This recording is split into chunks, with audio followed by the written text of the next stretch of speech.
president. That is the white balance one. This don't do change.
When you are ready. Okay, sure. In 5 minutes, please. So 6, I'm starting at 6 in 5 minutes. Okay, 5 minutes. Yes, please. No, at the open, and then I'll announce at the policy that's welcoming.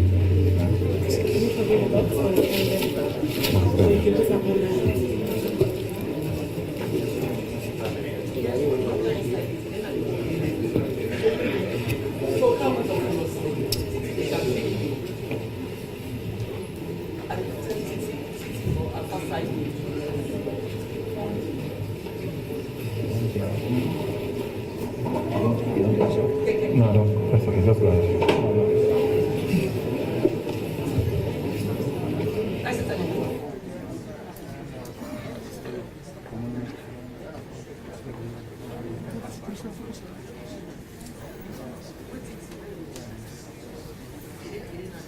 Yes.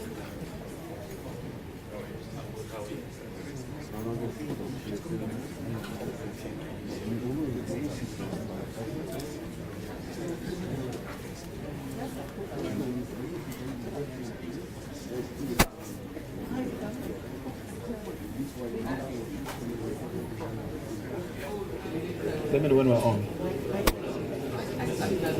Am I? All right, could you be seated, please? We're getting started in the next few seconds, please. Thank you.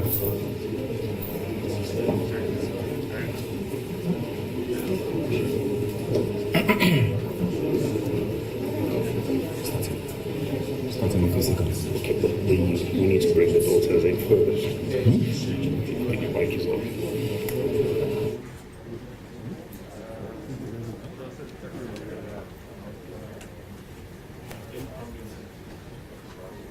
Yes.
Welcome the First Lady, Madam Fatima Bio.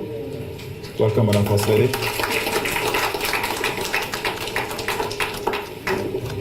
Good evening and welcome to the CRI debate, the 8th in the series. Organized by the CRI and ILRAJ, it aims to engender a healthy civil engagement with and among citizens of Sierra Leone.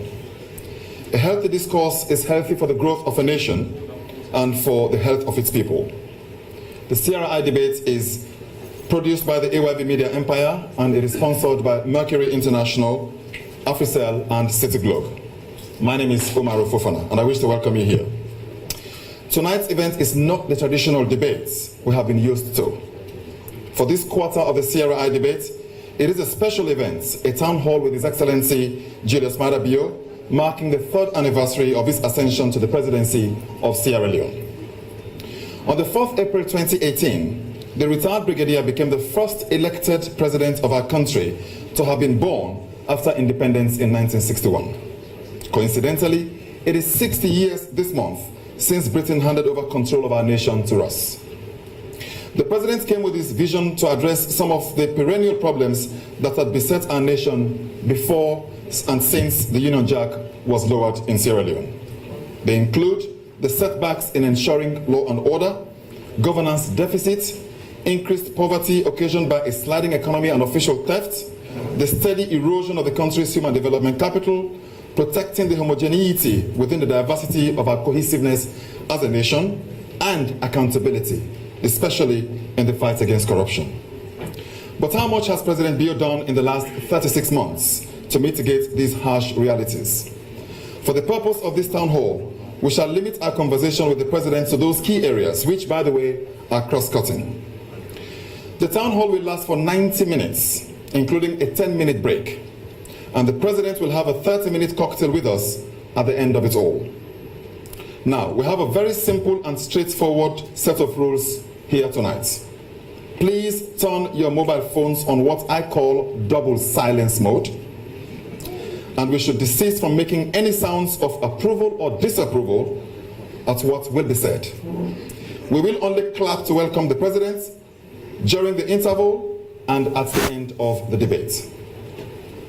I understand what is called spontaneity, but I also am familiar with what is called discipline. On that note, I wish to welcome the President, Julius Maada Bio, to this, the first ever presidential town hall in Sierra Leone.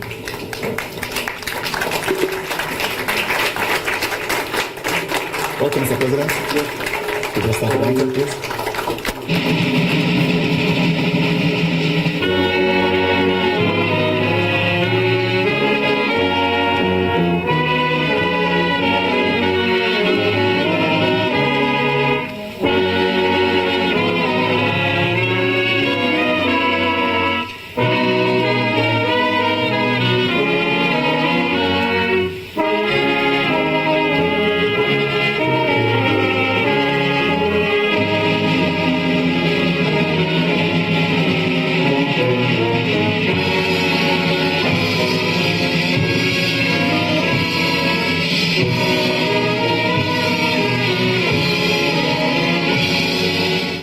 Please sit down, Excellency.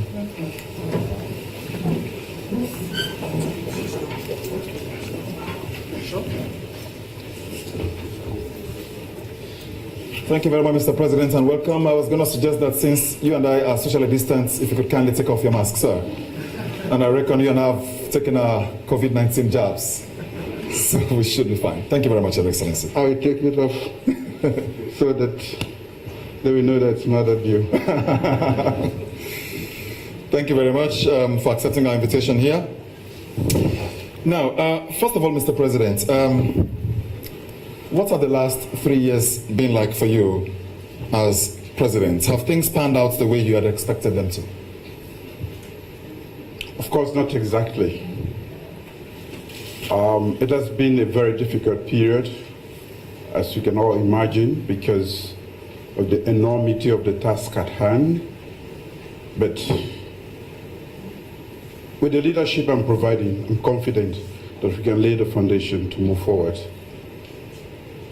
I'm going to ask you a very interesting question. I think it is interesting because even if for a few weeks only you had been a head of state before you were elected 3 years ago, how do you compare the two amidst the accountability frameworks that exist under your current mandate and when you were military head of state? What's the difference? Where I had the freedom to choose what I wanted to do for my country without much ado. Today, I have to take it to cabinet. I have to take it to parliament. I listen to civil society if they are here. I have to listen to everybody. It's totally different. You can do quite a lot with the military government, but I'm not suggesting that we go military anymore. That's why I took off my uniform. So I'm very happy to be a civilian leader. Interesting. I'm sure somebody might be interested in knowing a bit more about that. But let's get down to brass tacks, Mr. President. We're going to start off with the economy. We've got a few blocks that we've established, which we duly informed you about. We're going to begin with the economy, which obviously is very key, because whatever you want to do, you definitely do need to have a strong economy for the finances to be able to do so. Now, as a candidate, you and the man who would later become your vice finance minister, Jacob Safa, decried the state of the economy, promising to fix it if you got elected. Would you say you and your finance team have done a good job of fixing the economy of Sierra Leone? We have not fixed the economy to the extent that we would want to, but we've started the process, and I'm very satisfied with the state of where we are today. As you rightly stated, you cannot run any country or even an organization with a battered economy. So we knew we were going to meet with a very difficult situation, and we were equally prepared. We had planned for victory, and so when we got the victory, I selected JJ Safa, whom you just mentioned, to lead my team of economists for economic recovery. Have they done a commendable job? Yes, I would say. And that is why they are still there. If not, they will not be there. What did we do?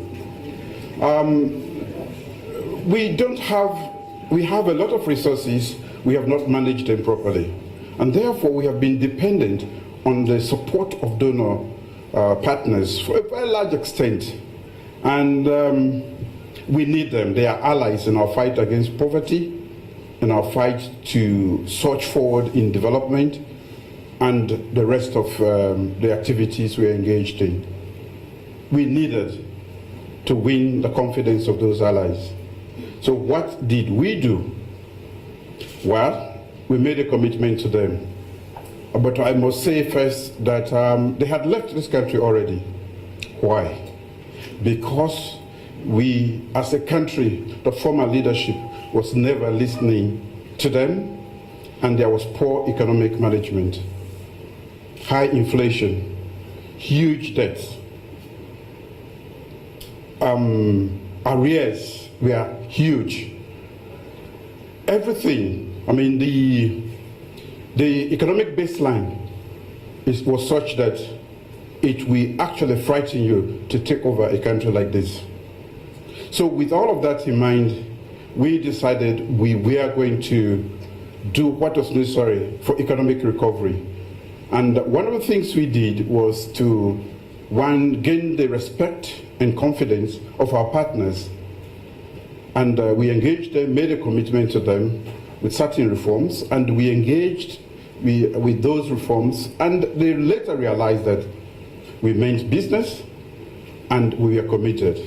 So the IMF came on board, and in the review by the board, they accepted the 3-year economic reform for Sierra Leone, economic program for Sierra Leone by the economic recovery. They would help us.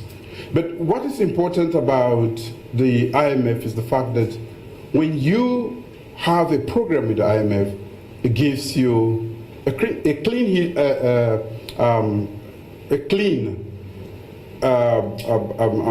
bill of health, which other organizations around the world we always look at before they engage with you.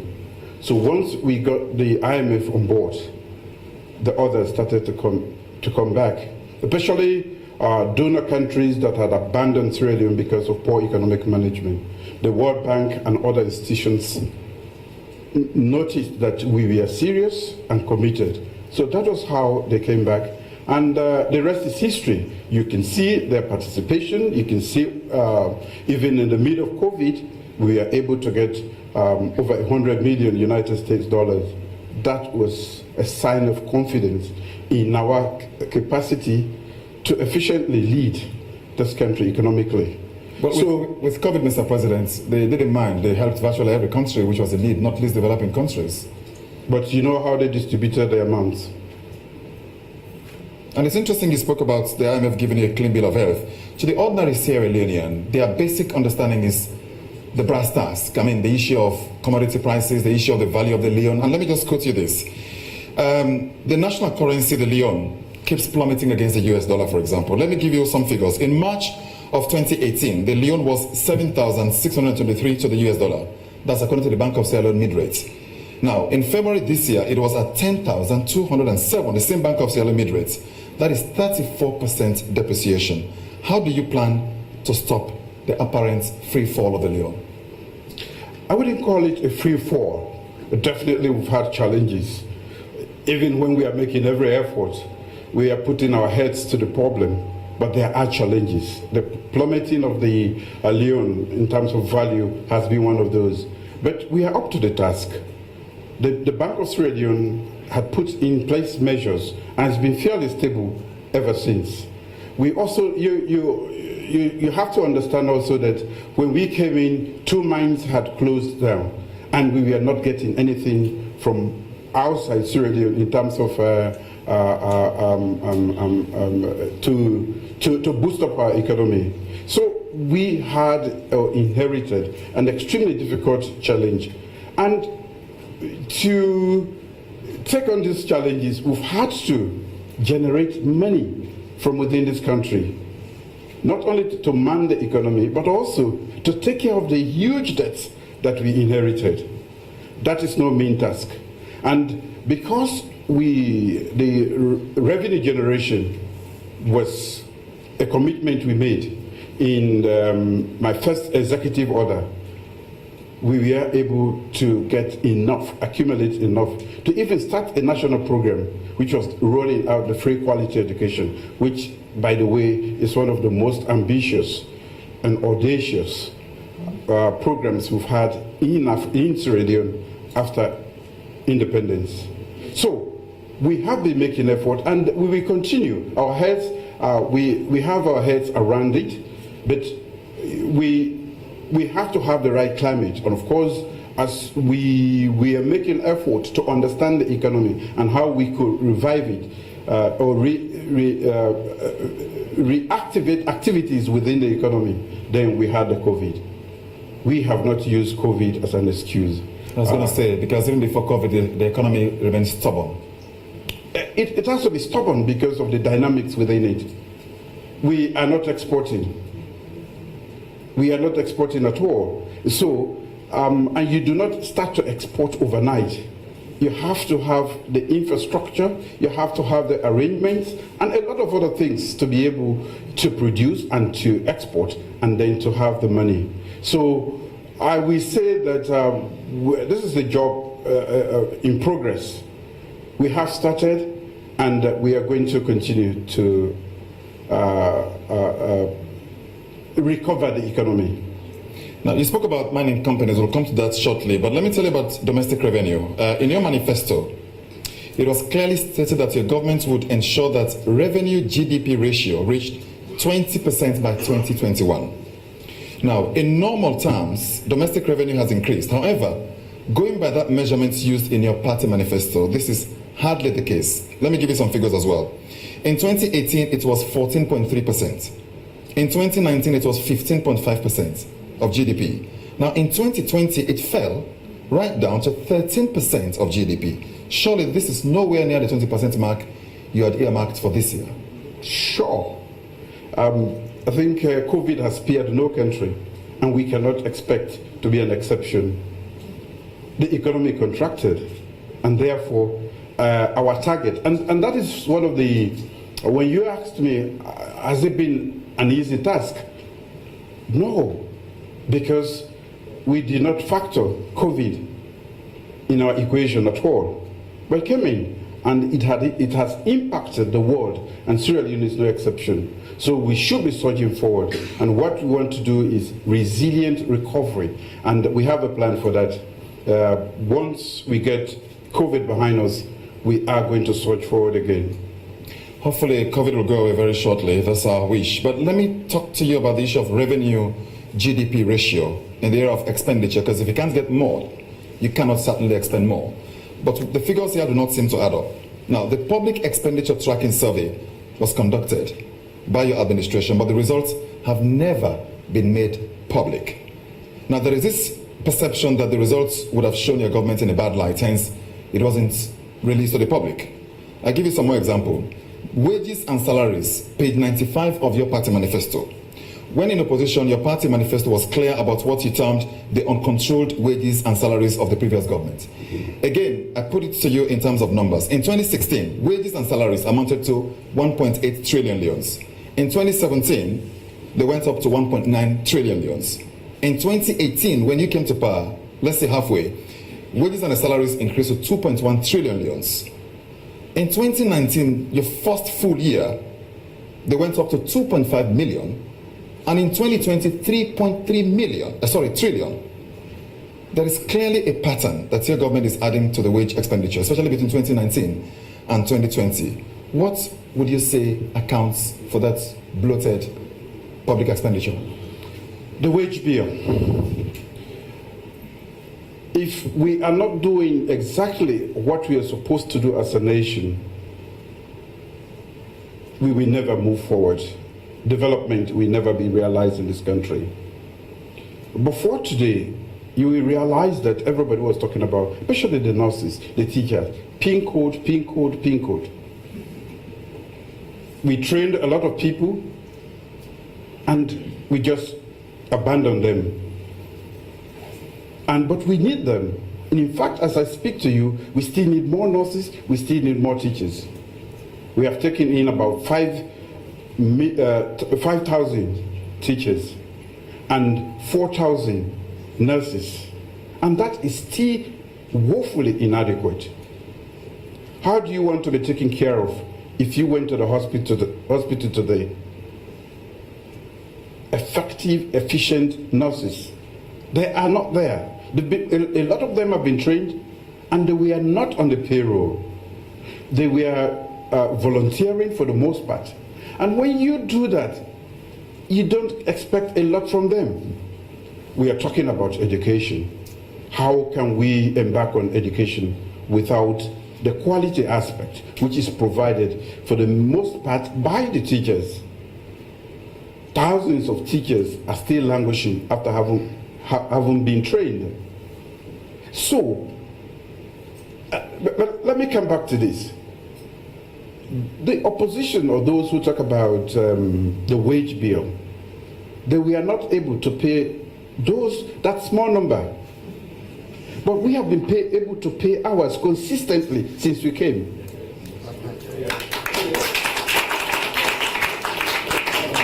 We are dealing with a nation, so it is not the numbers. Are we taking teachers for the sake of taking teachers? No. Are we taking in nurses for the sake of taking in nurses? No. Human capital development is our flagship program, remember? And for us to deliver on that, especially the education aspect, we need teachers. Good teachers, well motivated. So we've had to increase their allowances by 10%. We've had to increase their salaries by another 30%. Same for the nurses. This is not money wasted. So you can understand why the continuous increase in our expenditures. Could another reason be the issue of extra budgetary expenditure as well? Because that remains one area which challenges the administration very persistently. And I tell you what, I have read some documents which suggest that Parliament approves budgets, but some ministers, departments and agencies get more than double their allocation, while others end up getting less than half of theirs. Is this a case of poor planning on the part of your administration, or why is it happening? Well, that is a little technical. And what I want to do today is to explain in general terms the strategic vision which I have and the leadership I have provided at the highest level. When it comes to details of that nature, I will make my Minister of Finance available one day to make clear on those, because I will be speaking completely out of my range if I attempted to answer that. And I don't want to lie. I understand, Mr. President, but the point is, if it keeps happening repeatedly in various ministries and MDAs, clearly if there had been a proper due diligence to have studied what would be needed, you wouldn't have the idea of some having their allocations doubled while others would get half. As I've stated, my minister will competently answer that. Today I cannot, and I don't want to lie before this nation. I take that. Jobs. Jobs have been few and far between, fewer and farther between, because they've always been scarce. But one reason why these jobs have been lost, and there's hardly any family today that doesn't have somebody who's had to lose a job for one reason or the other, which is biting deep into the pockets and even the survival of many, many people. The mining companies, at least one of them had their license terminated, SL Mining, and Shandong, the issue of Shandong was more or less like killing a dead man. They were more or less on their way out, and then that ended. Would you say that you were ill-advised by your legal people and those in the mining sector in killing the horse that was laying the golden egg? Well, I don't know how golden that egg was. But if you were to check their contribution to national revenue, it wasn't much at all.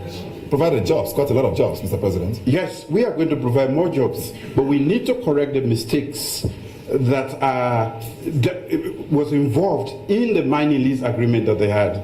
And what are those mistakes? Quite a lot. Quite a lot. And that's why I don't want like I think you started the conversation by saying certain specifics. I will be able to give you specifics, but what I don't want to do is to gloss over those in a way that we not give justice to the issue that I want to.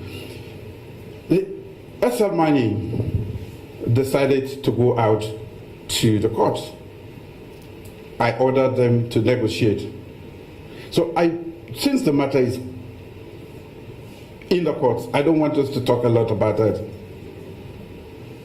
But I want to give you the assurance that whatever we are doing to cure that situation is for the best interest of this country. We want to be able to get more from our resources, and we are not getting much. I don't want to delve into the details as far as SL Mining is concerned, but the only assurance which I will give to you is that at the end of the day, we will get a better deal, and Sierra Leone will benefit more from the mining, the natural resources that are there. It's not going anywhere. It's there for us. Let's exercise what I will call strategic patience. Because we have not been patient in giving these resources out, we have lost quite a lot in the past nearly 100 years. And that is because we did not plan, we did not seek the interest of this country. And that is what I'm seeking. So there is haste to bring the little they can bring, but you only have to deep dive a little, and you know that it's not all glossy as a lot of people think. We can get more from those resources, and I will ask for strategic patience so that we will put together agreements that are in favor of this country. Talking about mistakes of the past and things that are in favor of the country, I just want you to confirm this. I understand that one of the vexed issues when the Africa Minerals Company Limited had their licenses approved was that the rail and port was handed over to them for 99 years, instead of the state running the rail and port and renting it out to mining companies that would want to use it. I understand that the same mistake is being made, if not has been made, in terms of giving the rail and port to a single company. Is that true or not? That understanding is completely wrong. The asset there now belongs to the state, and we make more money. I'm saying again, pauper salongo better. But we have to. Why? Let's not rush into this. If we say it has been a messy field, we cannot just jump into it and let things continue as usual. That is why I need money. I need to make everybody give them jobs. But I'm deliberately holding on to this so that we can have better arrangements. So the rail belongs to the state, and we can now lease that out to any entity at our own pleasure. So mining companies will be using it as and when they pay for it, or will one single mining company be in charge of it? Which clearly, if that happens, they will see other companies as rivals, and they will charge them an arm and a leg. And that's why we've been smart. It belongs to us. We know Kumbra. That Kumbra, we get two picking them. Twin them. They know how they don't. The arrangement is such that it is available to all, any mining company that can have access to it, you know, if you can create your infrastructure. So that is why we have taken ownership of it. It doesn't belong to one company. As I speak today, if another company comes in that area, general geographical area, they will have access to the rail. Okay.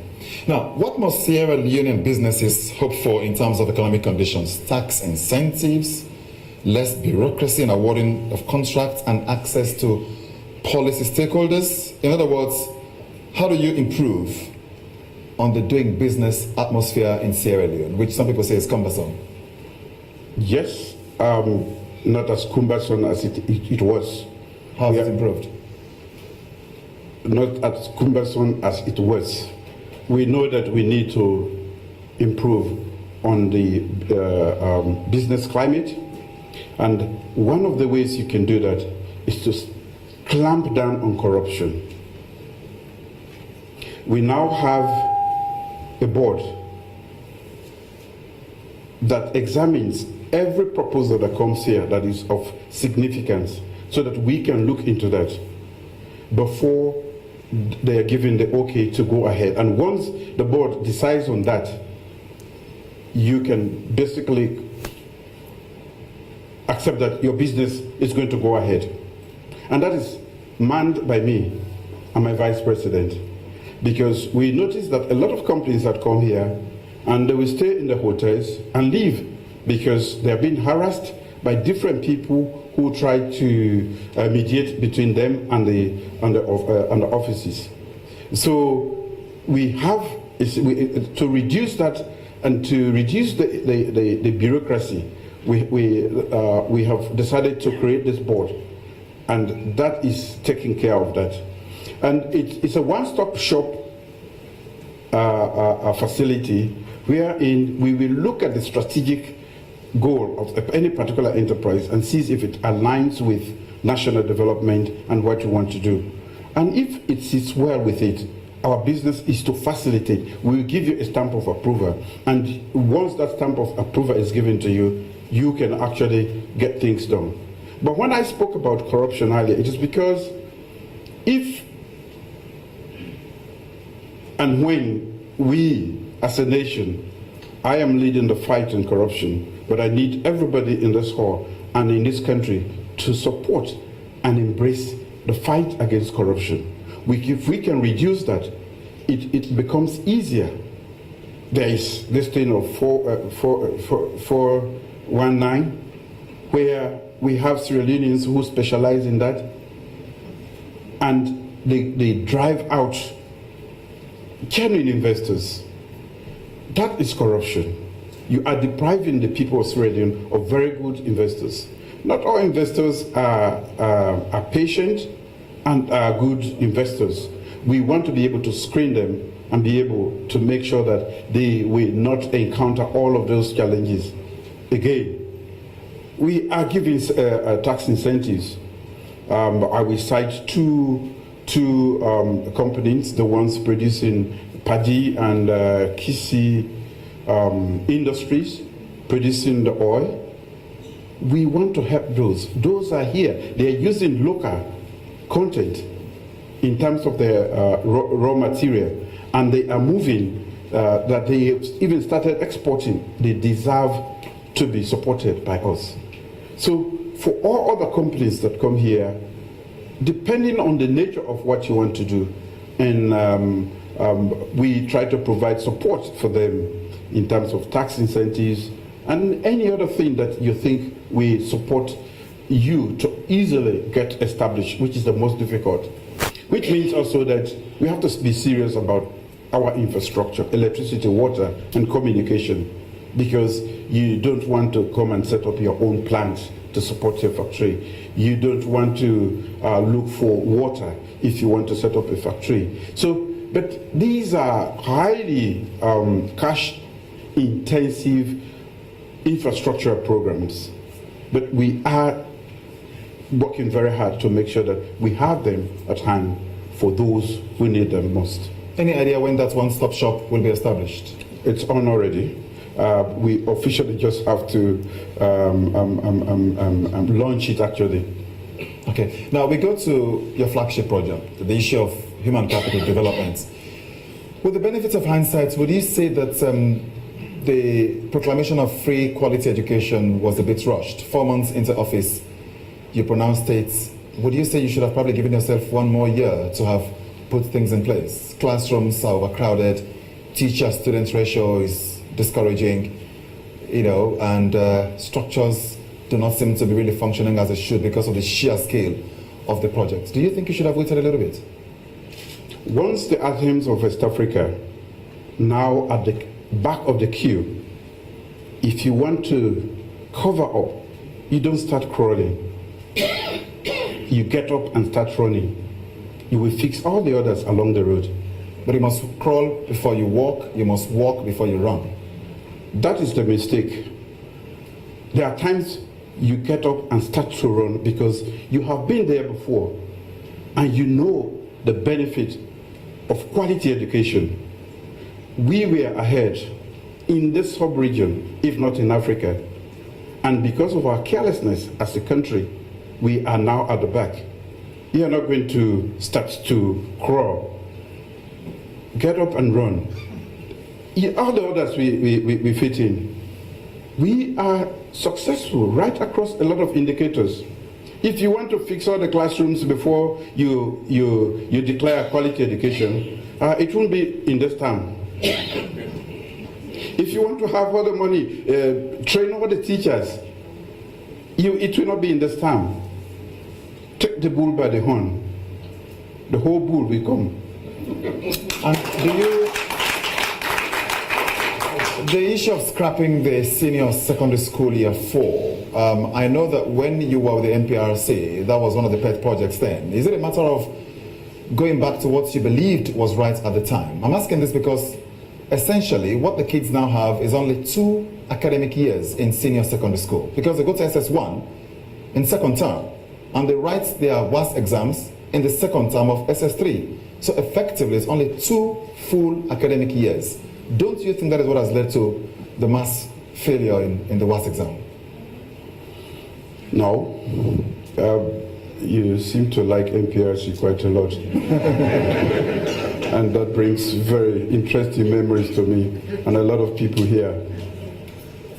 We are fixing a system that is fit for purpose in this 21st century. We've had a lot of challenges even with the school calendar, and we are working on that.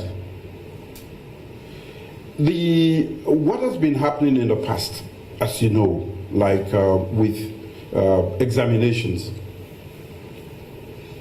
the kids who are no longer studying anymore. And we, the parents, we are supporting them and giving them money to buy papers.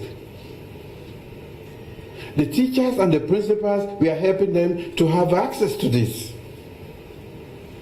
We are killing the soul of our own children and this syllabus within the time that they have. I don't think it's different from what pertains elsewhere in the world.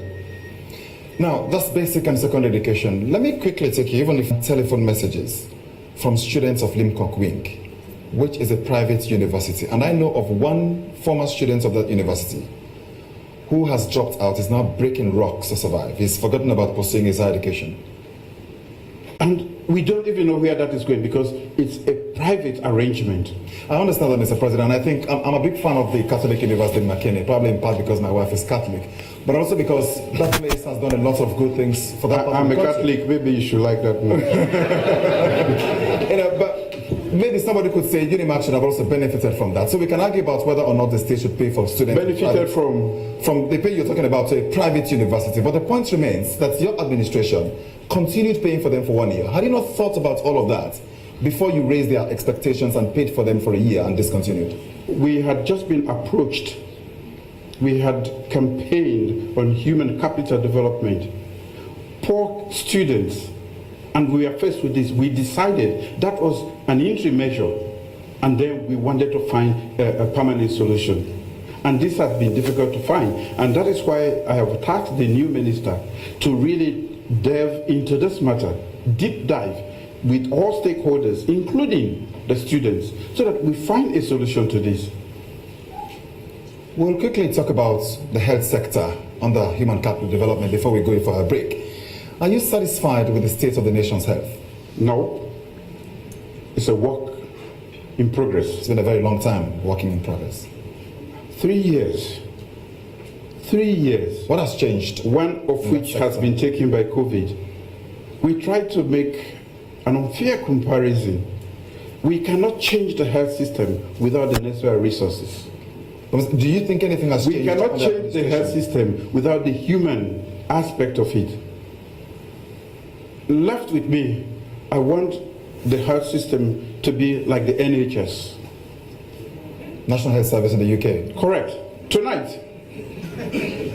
But can I do it?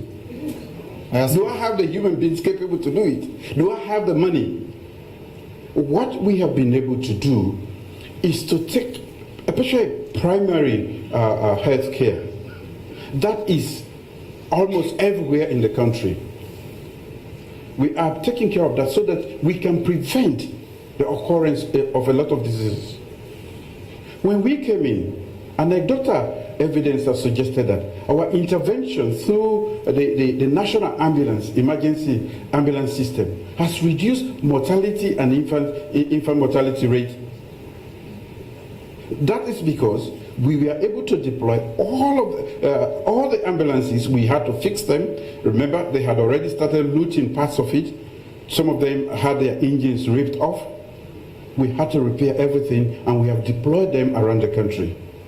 And that is, I was pleasantly happy when I went to Kamakwie and Fintonia, and they were telling me these ambulances are saving our lives. We cannot change overnight. And maybe with that question, I want to appeal to Sierra Leoneans that Rome was not built overnight. America has been building, and they are still building 300-400 years later. The great United Kingdom. We have to understand this. Even if I had all the money, I cannot institute the sort of changes that we expect. Development is a painstakingly slow process. And development needs all of us to support it. It does, but the reality is some of the most basic things are a luxury in Sierra Leone. It took only a single Sierra Leonean nurse in the United States to establish a center here to provide dialysis for her father, and that has become the only dialysis in the country. The state does not have one. A mammogram to detect breast cancer early enough virtually does not exist in the country. Surely these are not luxuries. These are the most fundamental things which we lack in the health sector. You are not accurate in the facts there. That's right. Correct me, sir. We have dialysis now, machines for dialysis. And that we only brought in when we came in. We have also supported a private dialysis center, encouraged. One of, not, it's a medical doctor. I think they have 4 stations there. And we are encouraging others, not just in Freetown, to go to the regions, because it is not only in Freetown that we have needs for that. So, as slow as it might be, because we can have the funds to buy the machines, but we will need the people to operate them and to fix them when they break down. This takes time. Are they working now, sir? The sure. Machines. Sure. We listen. The technical people who can man these machines are being trained. You cannot. It's not a car that you just turn and it works. You have to know how to man them. The private one, another private one, in addition to the one you've mentioned, which I don't know about, is functioning as I speak to you. And we are training people to man those effectively. And we are talking about cancer. The new health village that we are creating in Kerry Town is going to be revolutionary and transformative, because we have realized exactly what you're saying. We don't have to fly out. We have very good heads. We have very good medical doctors. What have we done? As I speak to you, through the Mac Foundation and through Madame's effort, I think about 12 medical doctors and nurses are being trained in oncology. It will be useless to have a mammogram and any of these things here if you don't have those who can competently man them. So we have been intentional in how we approach these issues. When you spoke about Kerry Town, is that reference to the cancer center which you have spoken so much about? Say again? Or is that different? You spoke about the cancer center which you said you wanted to establish. Is that part of the Kerry Town project, or is it different? Kerry Town is a health village. We are going to have several medical facilities, cardiology and all of these centers. One is a private one which is also located in the same vicinity. that will provide a range of services, medical services. We are also going to put, using the funds, by the way, people have been asking, where are the funds? Those funds from anti-corruption are ring-fenced. When will that ring be taken off for the diagnostic center to be set up? When you have 2 million, you cannot set up a diagnostic center. So that's why we have ring-fenced it. Not even the Minister of Finance can touch it. So what we are doing is we have gotten support, and we want to increase the quantum so that we can set up a full-fledged. I did say that will be seed money. It's not enough to be a full-fledged center. But we are a compassionate government. We care truly for the people of this country. So we don't only want to educate our kids, which is our responsibility, by the way, which we have taken as a government, that it should no longer be your responsibility, except you want to send them to private school. We will pay for every kid. And if we want to take care of the kids, or every human being, we also have to do so in terms of providing health security. And that is why we have increased the budget from 7% to 11%. What's an idea when this, I'm keen on this diagnosis center because I've read some very grim literatures of late about the number of people dying of cancer in Sierra Leone. It's a silent killer. My friend, my very close friend, is suffering right now with cancer. And I thought that we might have a clear idea as to when this diagnosis center will be set up, which will, I would imagine, have a cancer treatment center. Do we have any idea when it will? My mother died of cancer. We care truly for every Sierra Leonean. These things do not happen overnight. It is good that you have a president who keeps his words. And we are intentional. We don't want to be flying to the other countries of the world to seek services that we have the heads to provide in this country. The facility will be there. What I hate to do is, in as much as I know about a range of activities happening right across government, until I have a very definitive answer to issues, I don't want to speculate on on a national discussion like this. But I will, if you trust me, believe me, that is ongoing. And we are going to have a national diagnostic center. Thank you very much, Mr. President. We'll have a short 10-minute break and we'll be back to talk about the issue of national cohesion and accountability.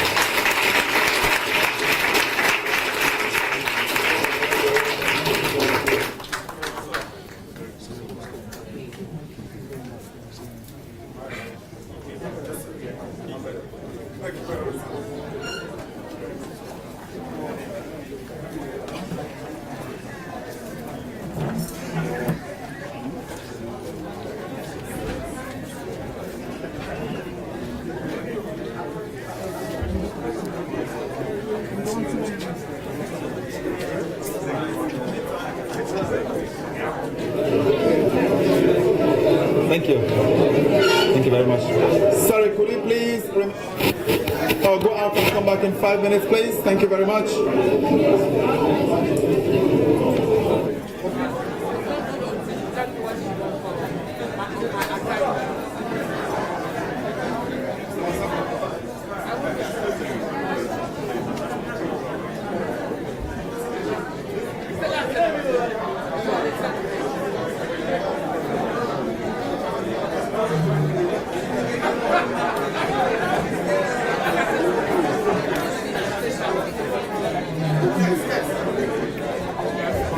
Now,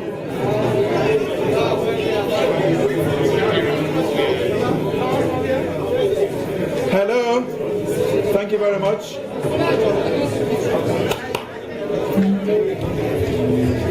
Some seats actually.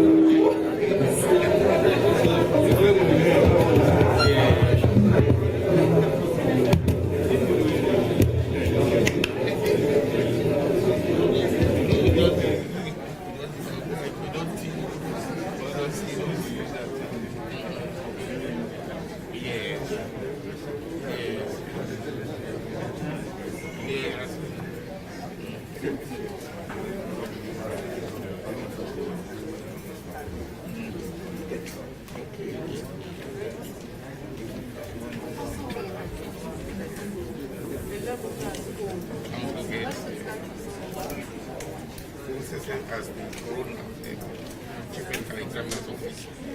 We get that external affairs in cases of murder, they want to go to the party and anyone with that. Also,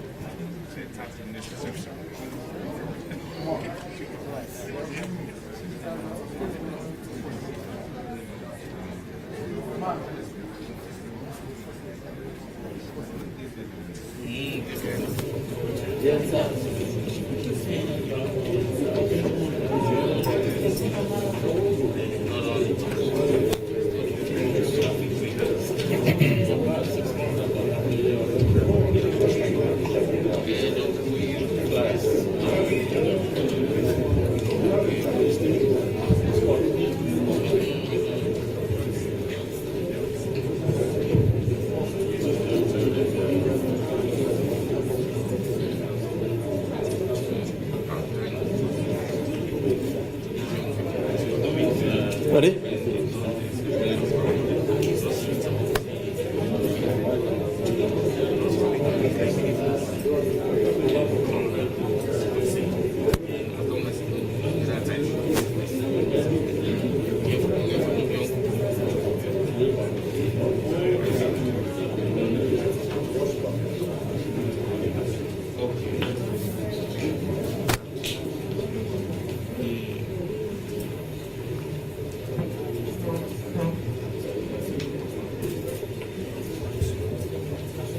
Welcome again, Mr. President.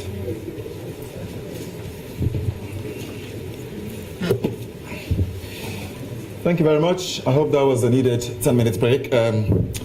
So, Mr. President, we go to the second and final part of this town hall, the issue of national cohesion. How would you characterize the current state of cohesion in the country?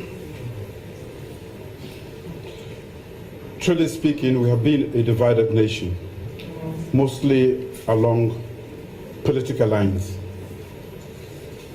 We need to make more effort. I can, as a leader, make my own effort to try to unite this nation. But I'm just an individual, and the government is doing what it can to actually keep us together. Because all of what we've been talking about, all the questions, you are basically telling us, or me, what are you doing to develop this nation? If we are serious about development, we cannot undertake that very difficult process if we are divided as a nation, which means it is an imperative for us to be together. Of course, we have our political leanings, cultural differences, but we can be united in diversity. And that is what we need in this country. What has happened over the period is bad politicians try to divide us using the ethnic cards to divide people instead of preaching to them what they stand for.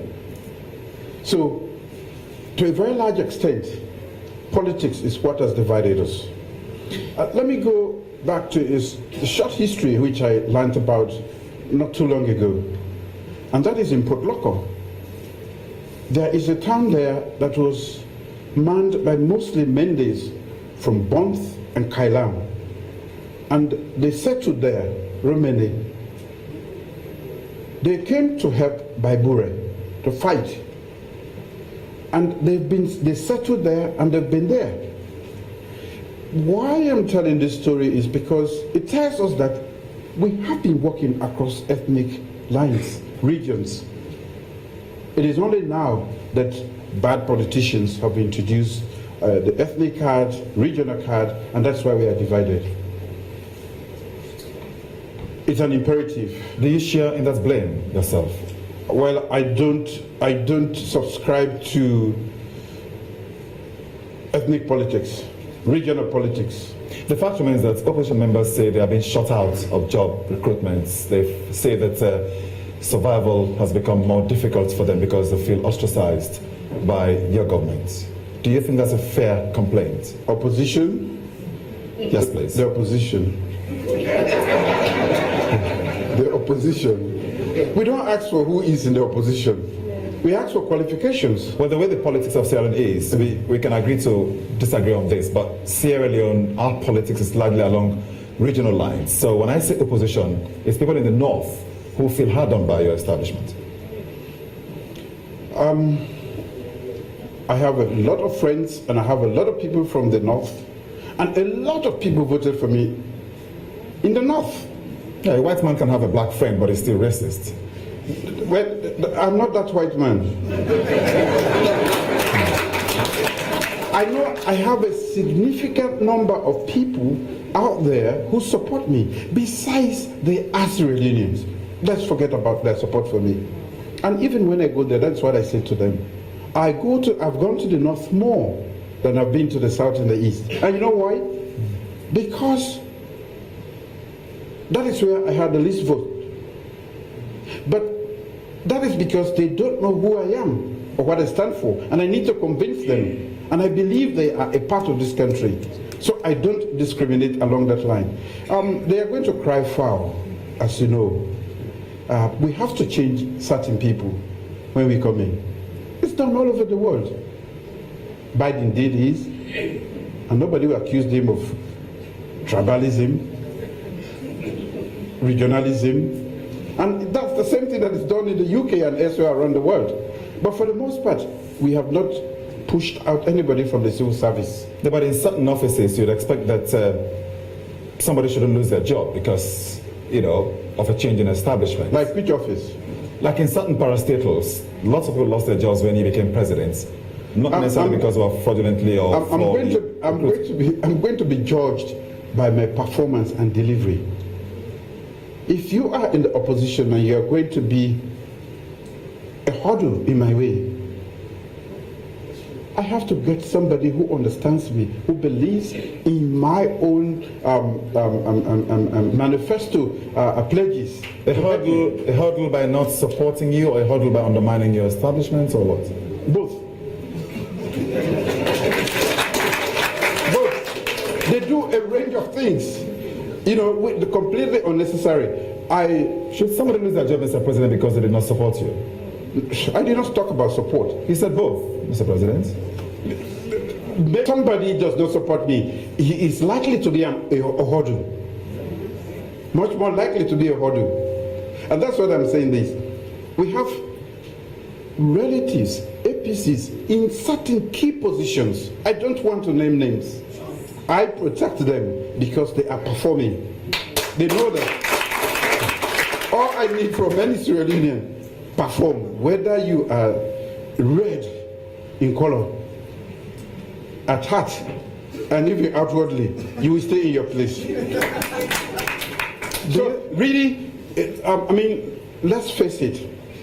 You give me leadership and say, work, this is what is expected. Today you've been grilling me, going to the little corners, what have you done?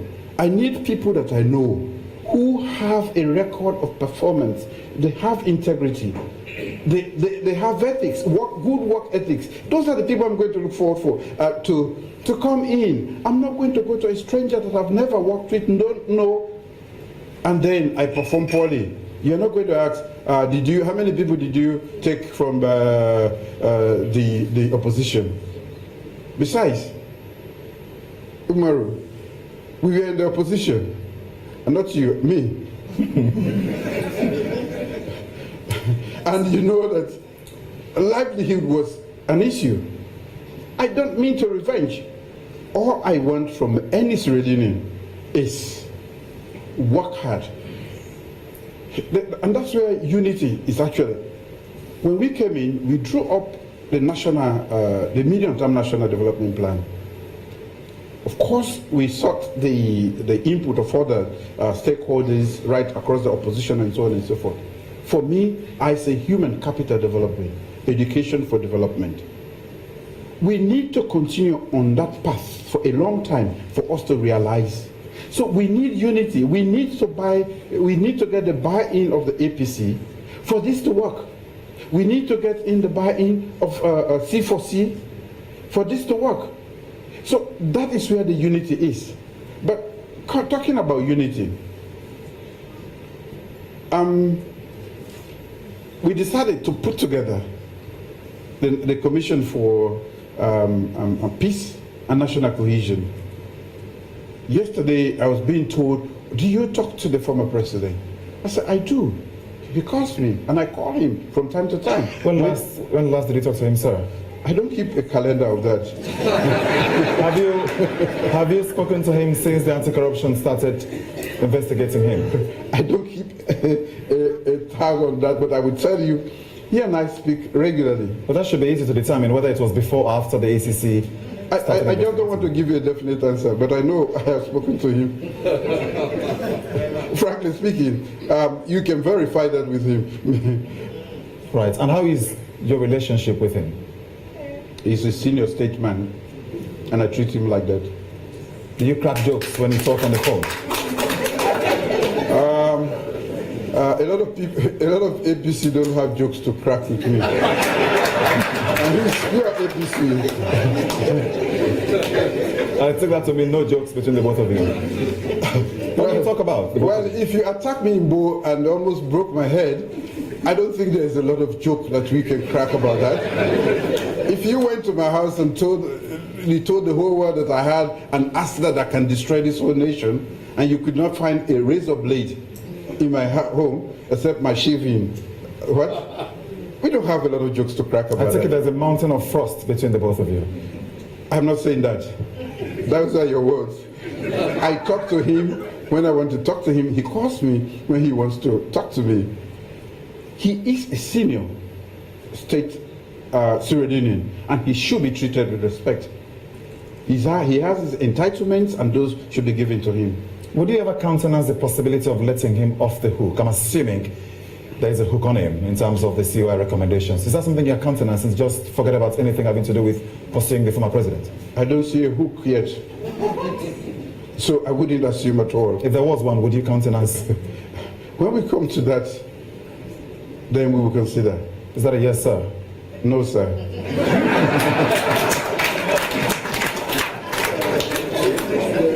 We move to, well, talking about that brings us neatly into the issue of accountability. You, as a candidate, spoke a lot about the fight against corruption, and the issue of the Commission of Inquiry came back and manifested that. Are you satisfied with the dispensation of justice, particularly in terms of pursuing corrupt officials? Would you say your appointees are sacrosanct in terms of protecting them, or would you say they're just squeaky clean? I should not be the determinant person. There's a whole system in place. I have told them exactly what we mean by not having sacred cows, not the sacred cows of the past. Now, nobody is protected. The Anti-Corruption Commission is working. I don't talk to them. They don't talk to me. Where they see corruption, they will pursue corruption. And of course, we've been talking a lot about the audit report. That goes right across. They check. And if there are anomalies in the way people account for monies that they've used, they will send those, and we will implement those. So nobody is sacred. I tell everybody, government money, the people's money is sacred too. We should protect and use it for the purposes for which they are meant. And would you say the current fight against corruption has minimized corruption in your administration, or do you think you also have thieves in the administration? I wouldn't call anybody I've appointed as thieves, but I would tell you for sure that now, if you have to steal, you must be very cautious. You know it is risky. You know if you are caught that the penalties can be quite rigid. It's not the impunity that went along with corruption is what we have taken care of. I think and I believe from the perception surveys we've had, objective ones, that we have done quite a lot to instill fear into any potential thief.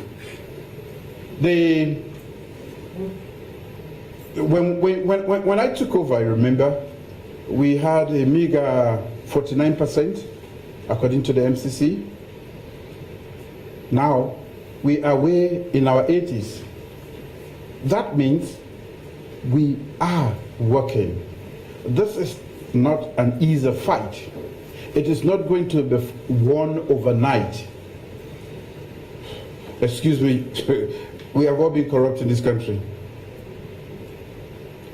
We have to make a decision to draw a line and change. Sometimes people talk about corruption as if they are not being corrupt. You know, the policeman talks about corruption of the politicians.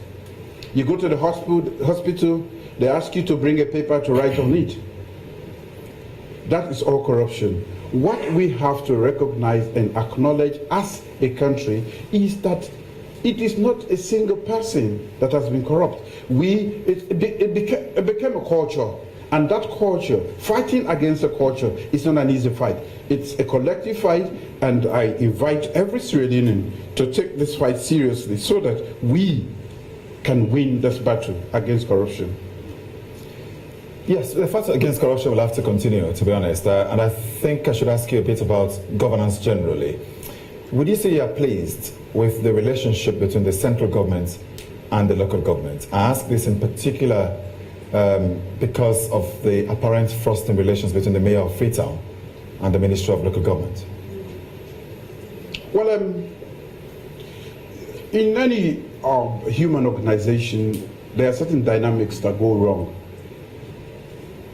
If you are a subordinate, you have to recognize that you are subordinate, and there is a supervisory ministry. You must recognize that. If you don't recognize that, that is when friction sets in. But do you think central government should recruit all staff or staff for local councils? That is for the acts to decide. What has the minister advised you on? Say again? What has the minister advised you on that? Does he think recruitment, as was contested by the mayor of Freetown, was correctly done, or did somebody annex some other person's responsibilities? I think there should be consultation in that process. Do you think there was in that case? Maybe not enough. So you should blame it on the minister? No. I have to be able to identify where they went wrong. Who, the mayor or the minister? I'm not talking about the mayor. Mm-hmm. I'm not talking about, because it's an whole arrangement. But the act speaks specifically to that they have to have an arrangement to be able to elect, to appoint those that are eligible, and they have to go through.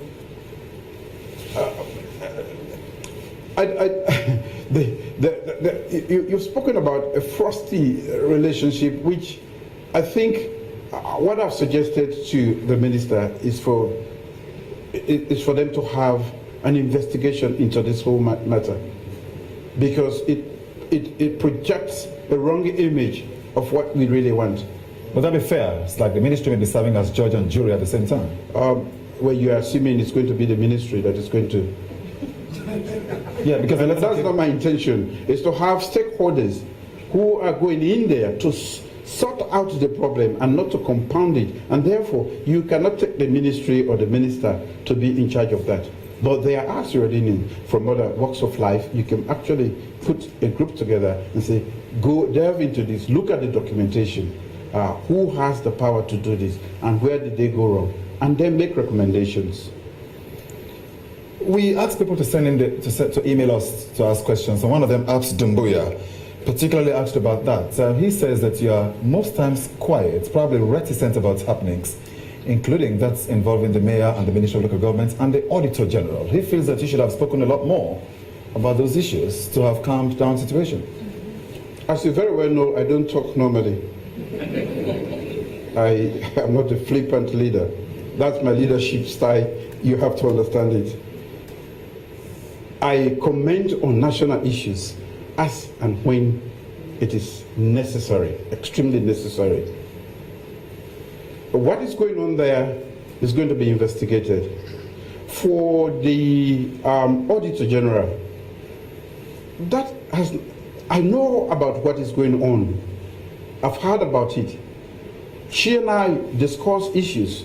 We have not had the opportunity to discuss this particular one. Because, as you very well know, we are a political nation.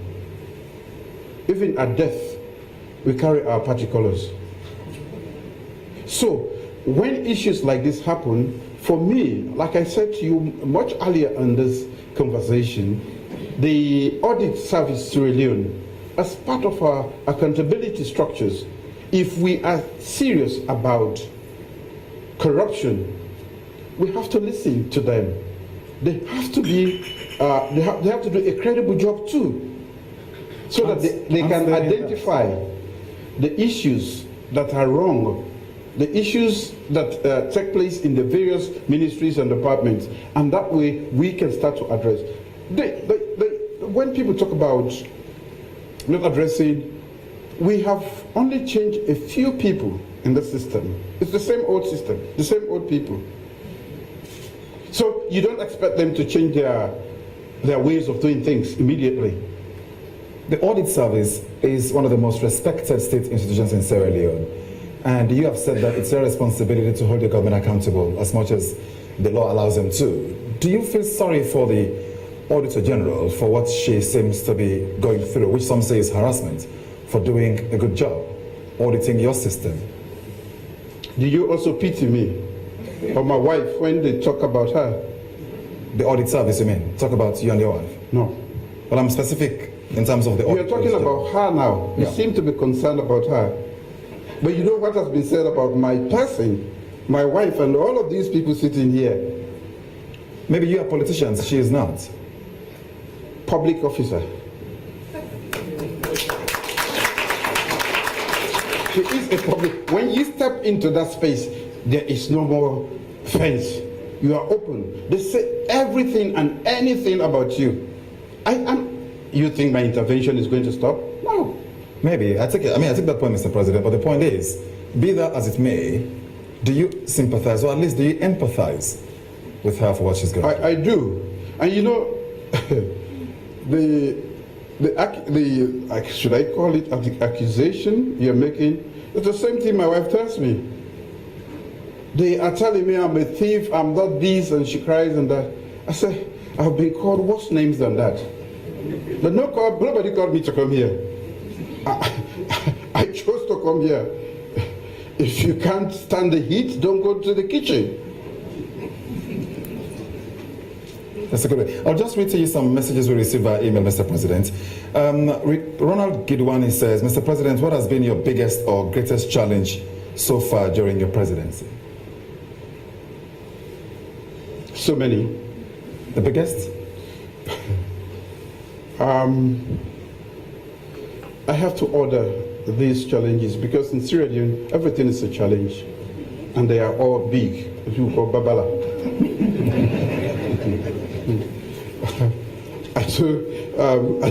I need a few moments to actually order them and see which ones are going to pop up and sit on top of the huge pie. I'll read you. There's one from Alimatu Dimonekene. She writes, Dear Mr. President, I would like to commend you and your administration for your proactive stance in promoting the rights of women and girls in Sierra Leone. More recently, in celebrating International Women's Day, you personally recognized the role women and young girls had played throughout your tenure. Sadly, however, we have seen successive governments deny us the political will to achieve more for our women and girls.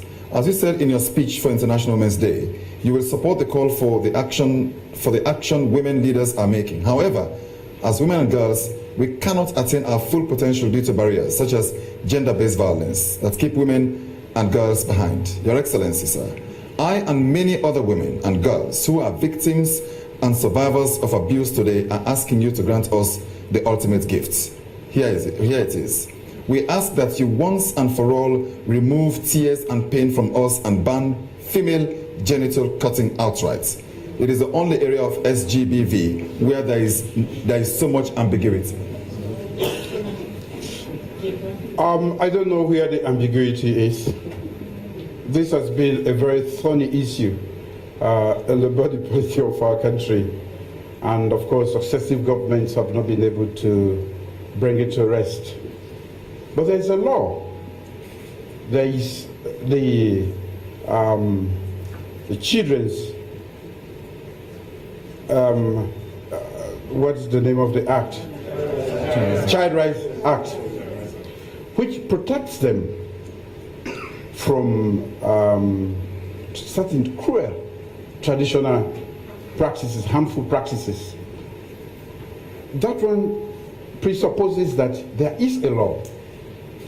What we need to do, which is difficult for even the woman who is saying that, because you have to ascertain. I cannot go into a bundu bush. Somebody has to say this is happening, and then the action comes into being. But let's not forget that we have made the effort to protect women, and she has just put a whole list of things there, which no government did before me, to protect women, to empower women. The rape issue, hands off our girls, which she forgot to mention. A lot of that. But will you or will you not ban FGM outright? I'm coming to FGM. FGM is a deep cultural practice in this country. A lot of people are campaigning for its abolition. They've not been successful. We have to, as a society, decide on how it is going to go. And the law there is the beginning.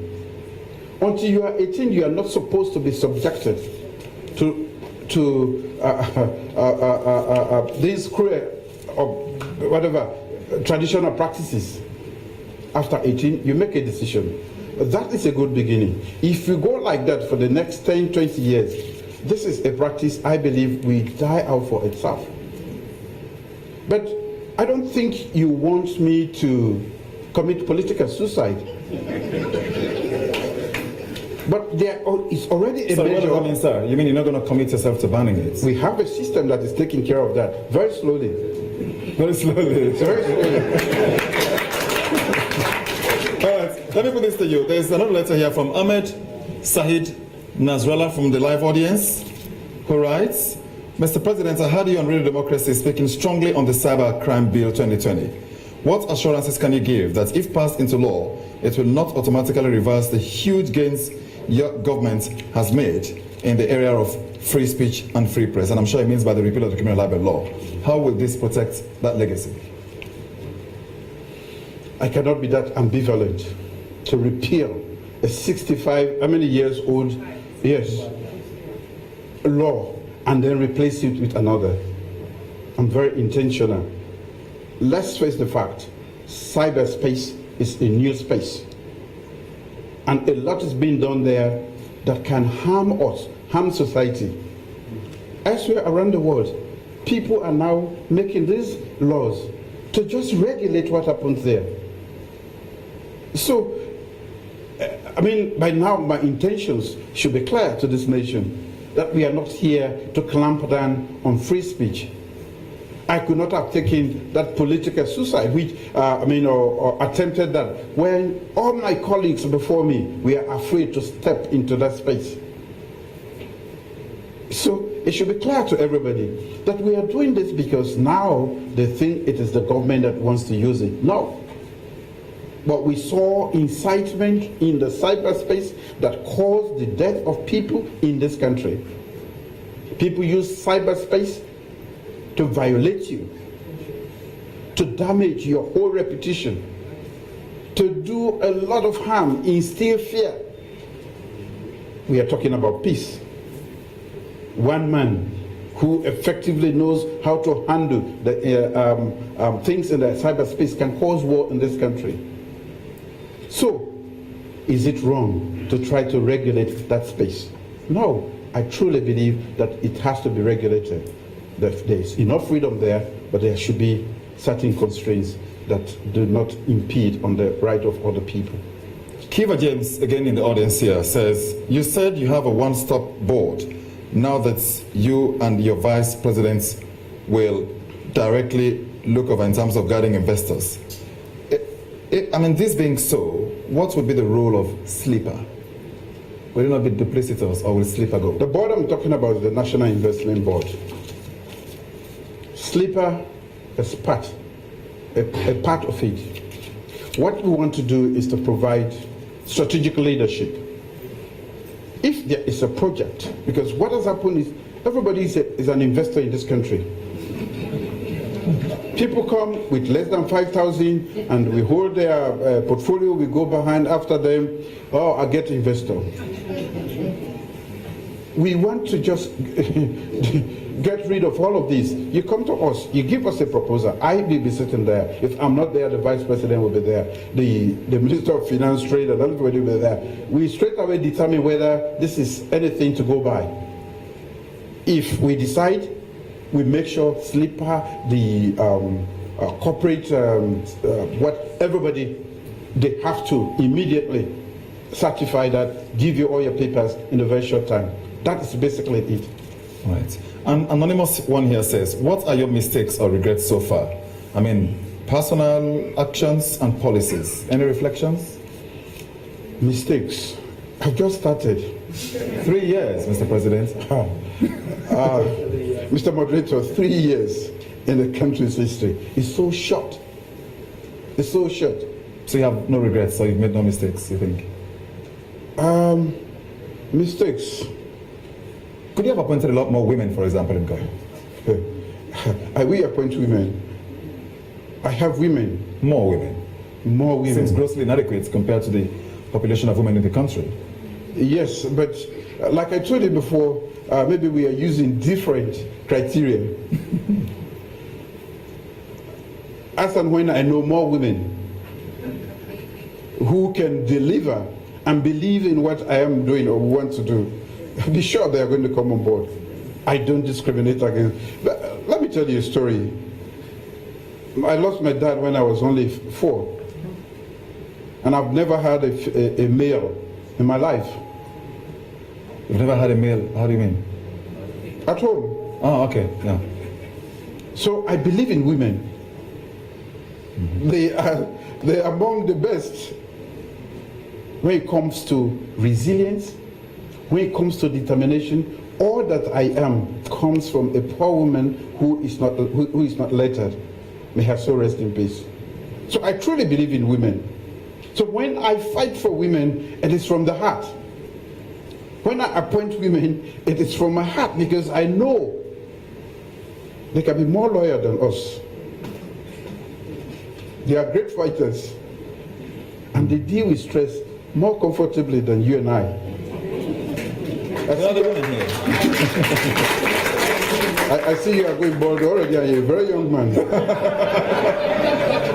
Don't mind me. and I have a lot of gray hair too. Okay. That is because of the stress. We are in it together. Put up with a lot of that. Right. Honorable Sir Emerson Lamina, leader of the C4C in Parliament, who is in the audience, writes, Your Excellency, what is your view on the winner takes all and ethnicity as factors that undermine democratic consolidation and political inclusion in the body politic of Sierra Leone for the last 20 years? Well, I am proposing proportional representation for the next election. If you support me. I'm one of 7 million Sierra Leoneans. I know you have a deep voice. You have to help me to convince many others who are already fighting against that. And why? Again, we are talking about peace and peaceful coexistence in this country. I have realized as a leader that we need to be together, irrespective of our political colors. How do we do this? We know you, Umaru. I don't want you to hide behind any colors when you want to contest for political leadership. I hear in the next few years. You hear? Mm-hmm. That's not true, Mr. President. I'm not saying. You want to stand there as Umaru, who is known, has a track record of talk and do, who is credible, who says things and do them. So we vote not for color, but Umaru, who is going to deliver? Because we know him. We hide behind colors. And because these colors have structures, these structures come into motion immediately. If you touch me, you touch a lot of other people, and they are going to fight. And because this enmity has been there from independence, that's why there's a lot of violence. We have to dismantle all of this. And sometimes, let's say in the north, if there are being proportional representation, I will have some people from the north. So let's get into that, Mr. President. Are you saying you are calling for PR system against the 2023 elections? If so, does that presuppose that we are going to have a review of our constitution voted on before the elections? That is a tall order, as you know. Already there's opposition to it from a lot of quarters. But I have to sit down with them and convince them. I'm not doing this for 2023. I mean, within your party, opposition to it? Because my understanding is the APC don't seem to be opposed to the proportional representation system. That's my understanding. We don't have the same understanding. Really? Yes. If you can help me push this forward. For me, I want to leave a more peaceful country when I leave this office. And I want us to treat one another for who we are. Nobody should hide behind colors. So you know that from the time you start to go to school, if you want to join politics, you start to do the right things. So when you stand up or come forward for any position, people have a way of evaluating who you are, and they will vote or not vote for you based on how much they know you. Thank you, sir. Nyamakoro Saratasila, who is also in the audience here, says Sierra Leone remains one of the poorest countries in the world, ranking 180 out of 187 countries. What specifically has their government done to alleviate this? Well, as I've said, we should not expect magic to happen overnight. This was regarded as one of the most corrupt countries, and therefore we deserve that position. What have I done? Now I've removed Sierra Leone on the corruption index, especially with the MCC, which is an outsider group that made an assessment of our fight. Now we have moved from 49 and we are in the 80s. That is one effort. In the way we handle national issues, when we had Ebola, it was not only a health catastrophe, but a serious scandal around monies that we have spent. Today, the way we've handled COVID, we are rated among the best in the world, even ahead of the United States. We are inching toward what the lady is. It is aspirational. Why do I insist on human capital development? A major move. It is because whatever we say or do, until we have quality education, we can bring our kids at par, make them competitive in the world, useful,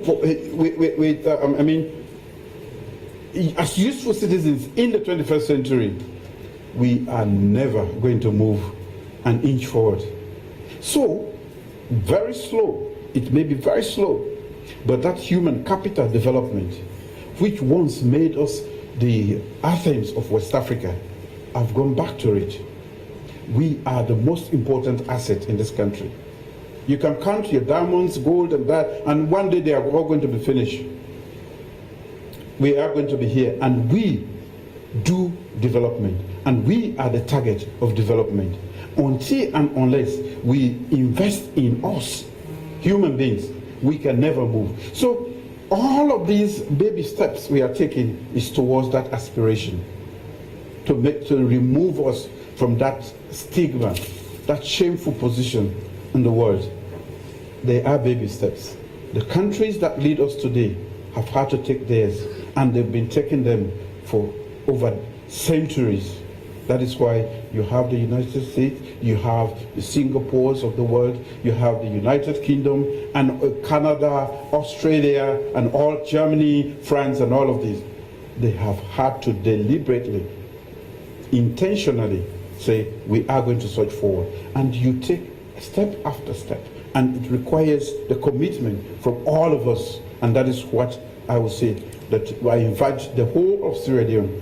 When we say free quality education, it is not my program. It is free quality education for Sierra Leone, because it lays the strongest foundation for national development, personal development, and to be a useful and meaningful part, productive part of the 21st century. I know I've spilled over, but I think it's a spill that is worthy of it. Sorry, Sengbe Mara, governance advocate and lawyer, who is also in the audience, writes, if one were to ask you, what are the highlights of your judicial reforms, what would you point to, apart from the appointment of new judges? We have not taken much step as far as the judiciary is concerned, I must confess. Why is that? Not because it doesn't matter. In fact, as a matter of fact, it is one of the areas that we need to really look at. What I had tasked them is for them to actually come together and tell us what is it that we need to do, not only in terms of conditions of service, but what we can do to make them more effective. Because as we all know, without the rule of law, there can be no peace that we are talking about. And that was exemplified in the Truth and Reconciliation Commission. But that is a fact also. So it is not because it is not important. It is because, as I said earlier, there are too many things to do and you have to order. Which one comes first, second, third, and so on and so forth. But now that you've reminded me, definitely, I think that is a good point to take. But are you pleased with the justice, with the dispensation of justice? Do you think citizens get justice, or do you think it's they don't? Well, I never got justice when I was in opposition, and it has not changed much. It doesn't make it right, does it? No, so I cannot say there is. People are happy with the justice system, and that's why I concur with you that we need to embark on certain reforms within the justice system. When will we see that move? I cannot give you a time, but trust me, definitely, it is a legitimate concern and needs to be addressed. Would you rather we had a system whereby a Chief Justice cannot be changed just because there's a change of government? Yes, if the Chief Justice is not a politician who will go campaigning, who has vied for leadership in the opposition, yes. If the Chief Justice decides to be a professional, strictly professional, ethical, dispenses justice, or is interested in making sure that the structure he presides over dispenses justice, I will keep him there, keep him or her there as long as time can permit. Thank you, Mr. President. Unfortunately, we don't have time. We've already eaten into the agreed time, so I will just thank you on behalf of the organizers of this show, Mr. President, for your time here for this special edition of the CRI debates, which was organized by CRI and funded by, or sponsored rather, by Mercury International, ILRAJ, Africell, and produced by AYV. Thank you very much, Mr. President, for your time. Thank you for coming. Have a good night.